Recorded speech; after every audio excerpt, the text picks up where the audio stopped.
He's giving you a little pop quiz, wants to see how, remember it says, what shall the righteous do? That's the point of this. He's allowing the attacks coming from the darkness that might shake your foundations. He's observing to see what you'll do. That's the whole point of this life, is for him to watch you do. So then he can decide what he'll do based on what you'll do. Now, of course, it starts with him telling you what he'd like you to do, what he desires of you to do, and then he sits back and watches. There are those that are shooting at you. Now, let's not think of it as just attacks that way. They're going to be shooting usually with things coming out of their mouth. And those things that come out of their mouth may challenge your foundations. And Yahweh's watching what's happening in that little battle. It's a test, and he wants to see if you now choose to go wrong. So he's telling you, don't go wrong. So I don't think he's necessarily here talking about the guys shooting the bows with the words out of their mouth, so to speak. He's talking about those of you who are righteous, who are going to have your foundations destroyed, and what will you do? Well, if you're going to choose to now go wrong, he's not going to be very happy about it.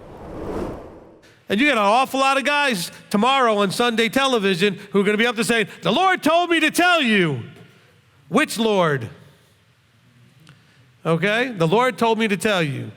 You know what? I'd be really afraid of that. We have people in the body that say this all the time. People that say they're covenanted, Torah observant. The Lord told me to tell you. That doesn't come out of my mouth. You know what the Lord told me to tell you? Whatever he says right here, let me read it to you. That's the Lord told me to tell you. He told me to tell you whatever he actually said, and just read it. Okay, I'm not going to come to you and say, I just got a vision and a message and blah, blah, blah, blah, blah. And if he ever gave that to me, I would be really nervous to share that.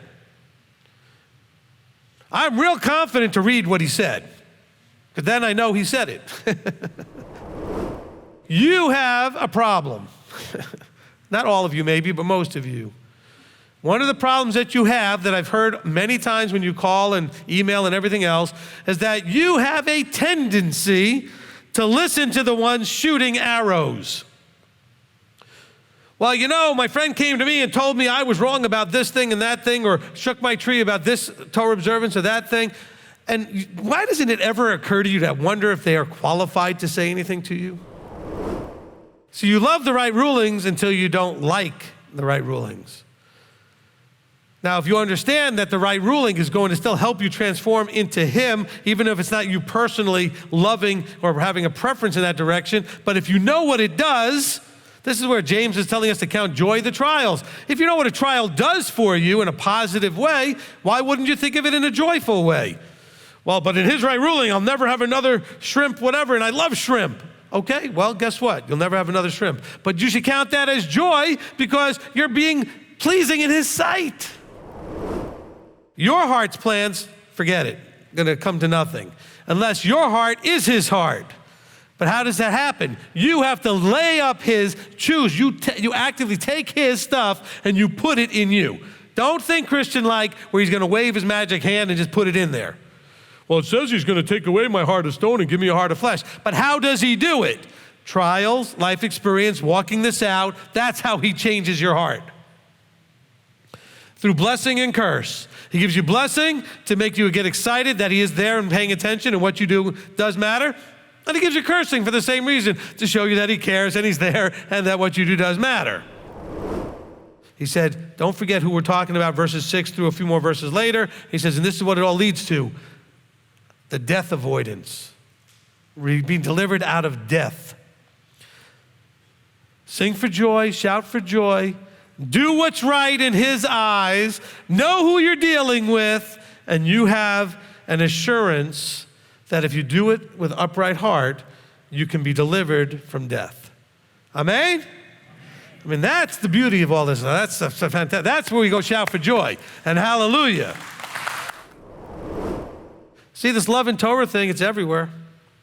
It's all about love, and it's all about the context of his instructions, his guidance, his right rulings, his laws, his commands.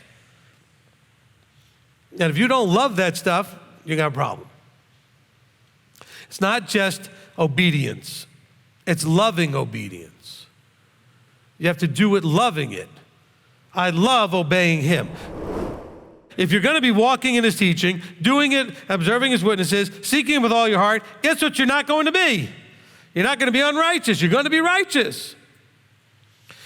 See, to do unrighteousness, you have to have something get fouled up with the other three things we just talked about. With integrity, walking it out, and observing his witnesses. And seeking it with all your heart. You have to have something went wrong in one of those places for you to do unrighteousness. Maybe you weren't, because you certainly can't do unrighteousness if you're seeking him with all your heart. You can't do unrighteousness if you're walking in all his teachings with integrity.